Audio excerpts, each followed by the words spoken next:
And welcome back. This is your man Warrior. This is going to be another patron roster review.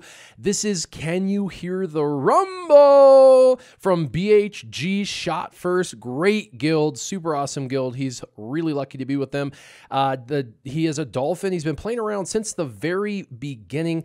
Not doing so well in Fleet, but he's doing great in Arena. In fact, he's got the team that I use, which is the Triumvirate with an EP lead and Nest. Now, he didn't ask for Arena, but I am going to give you some Arena advice. Everything looked really well with your Arena team. The only thing I noticed is the next Zeta that you should do should be Infus Nest. And the reason is she's in your Arena team. And she cannot target whoever she wants unless she has her Zeta. So definitely want to get her Zeta because it really frees you up to not worry about the opponent's Scion that they'll be using, and you can finish off other characters. I've got mine hitting because I modded her for speed and offense. I've got her hitting for a lot, and you probably have seen her hit for quite a bit. But Infus Nest really speed's the most important thing, and you've got her at 300 speed. That's actually way faster than mine, which is crazy. You got some good mods. So for Arena, I'm not too worried about you. Just get that Zeta.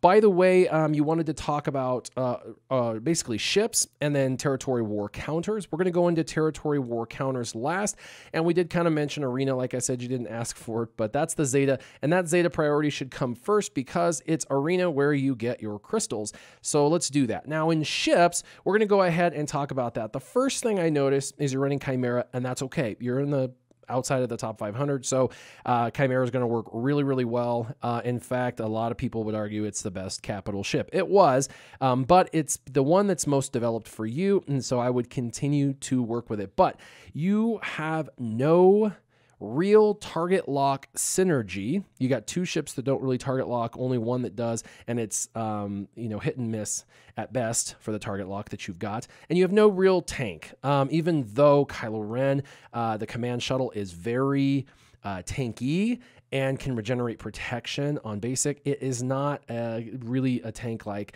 we're talking about, a taunting tank. And so you're going to drop, even if you climbed with the team, you're going to drop quite a bit. So I'm going to give you a suggestion using the Chimera, and we're going to go right into your ships. Now, looking at your ships, I know there's some that you've spent more time on, some that you spent less on, but Biggs, Darklighter, I hate to say it, but you really need him in your front three. If you're not running him in your front three, you're doing yourself a disservice. And obviously, you'll eventually want to get this Academy maneuver maxed out. And the reason is it increases damage. Now, it's a call to assist. And so the more damage you can do in a call to assist, because that's the burst damage that you're going to get from him. His basic really is only there for the target lock possibility if he crits. And so really, this is the only one that I would work on or focus on. And since he's in your initial line, you don't need reinforcement material. The next that I would actually do is actually Gear 12 Scimitar. That's right, Scimitar in your initial lineup. It's tanky enough that it should survive an initial onslaught from any team.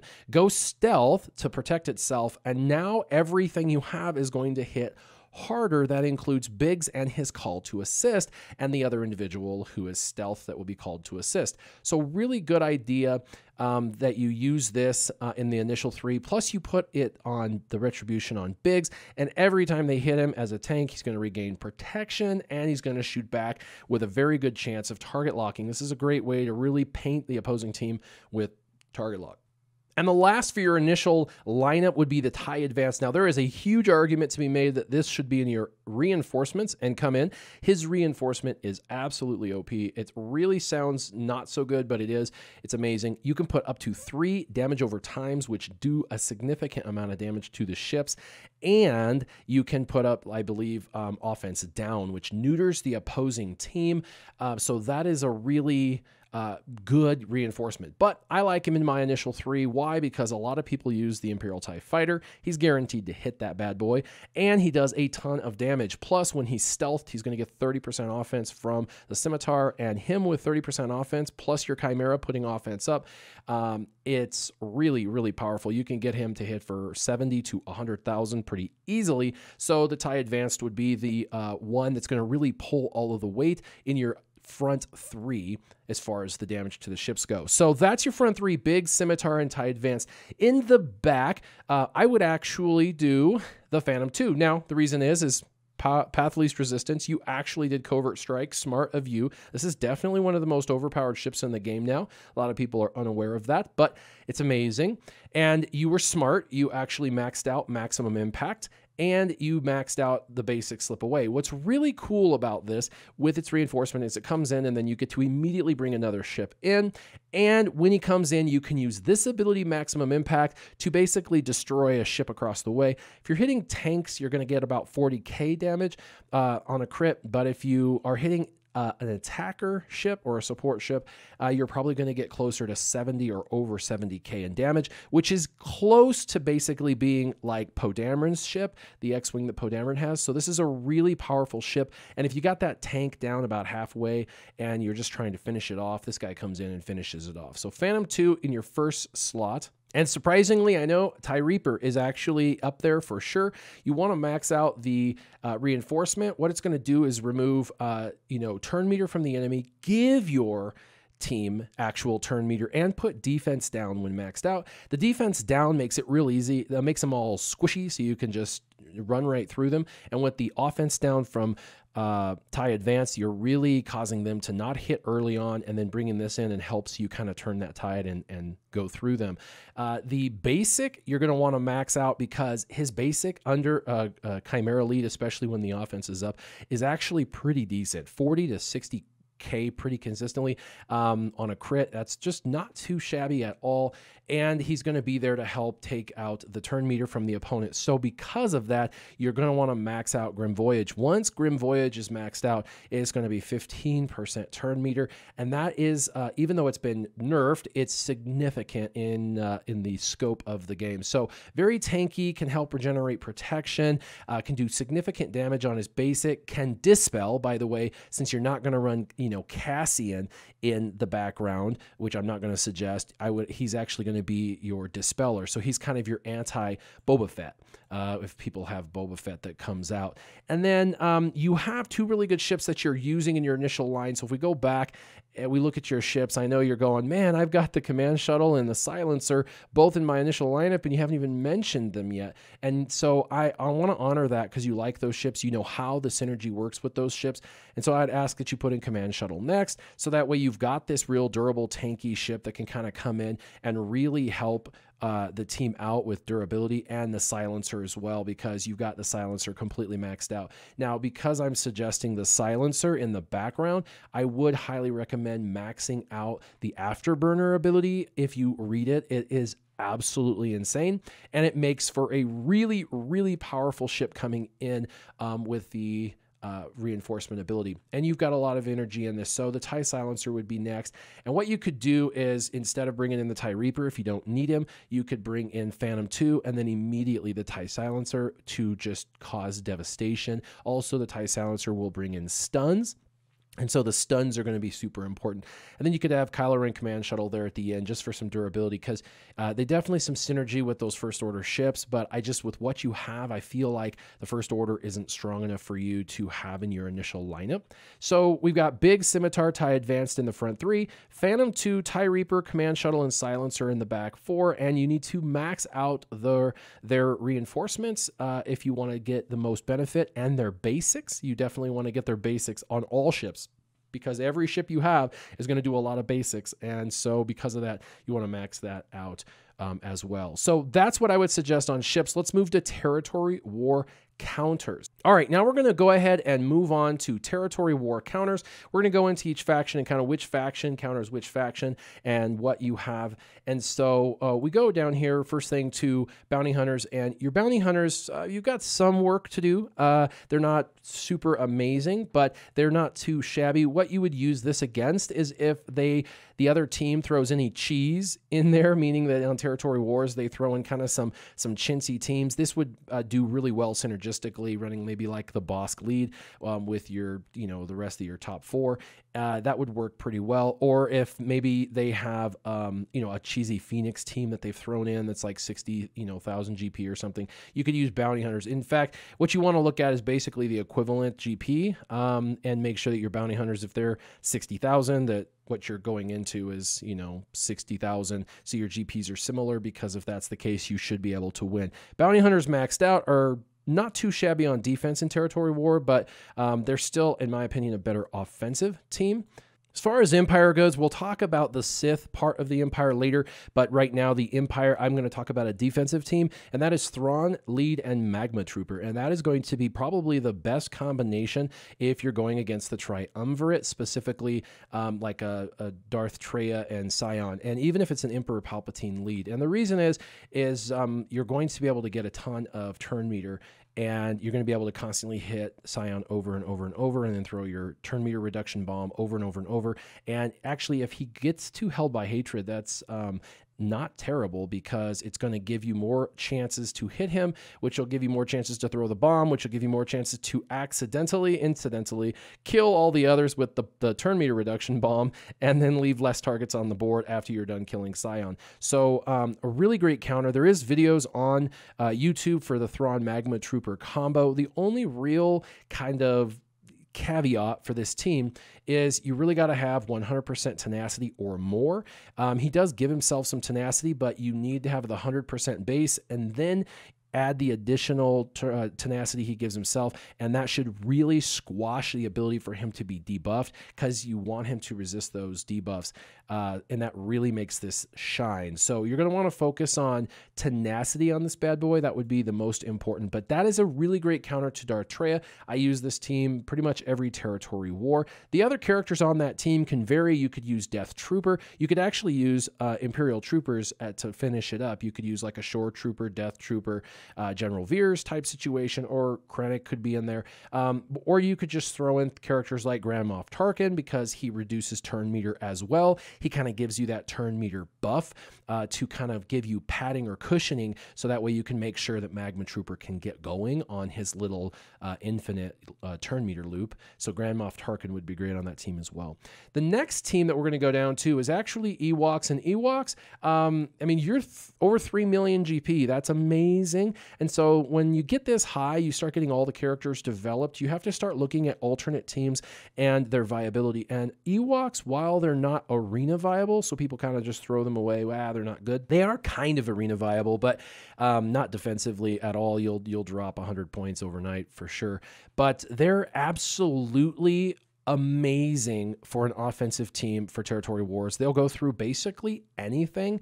JTR teams, they eat up. If they have a really fast holdo, then you might run into a little bit of trouble if you can't get your Poplu fast. So either there's that issue, but you really don't need any of the Zetas except for Chief Chirpa. Surprisingly, you actually need Chirpa's Zeta. And then if you want to make the team more durable, you'd actually go Wicket and his Zeta. And of course, with the team, you're going to want to make them, decently fast, speed arrows on them and some speed secondary, even if it's 5 to 8 speed secondary on all the mods. And you're going to want to finish off, obviously, Wicket to 7 stars, and then crit chance, crit damage on Wicket. You can go just really tanky on Poplu, but you want to go fast. So I would do a speed set on Poplu, and I would do a defense set. So speed and defense, and that's going to make him really defensive. You want to get him over 200 speed, if possible 220. He's the only one that has to be really fast, because the turn meter will start to go and you'll be good. Chief Chirpa, of course, you could do crit chance, crit damage. Ewok Elder, you could do, I would do 3 health sets, and then speed secondaries with, crit damage, and try and get some crit chance secondaries, because they're all going to do decent damage.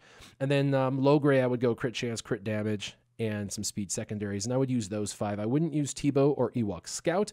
And like I said, you need Chief Chirpa's Zeta, but where you're at in the game, you're really in game. This is really important that you start kind of developing these in-game teams. And this is a really great team. Now, you're wondering who else can they kill? JTR, if they have Holdo, maybe I can't have as much success. And then you would go to First Order. That's right, the most overpowered team in the game on defense in Territory Wars that gets bonuses in Territory Wars is First Order. They're absolutely insane.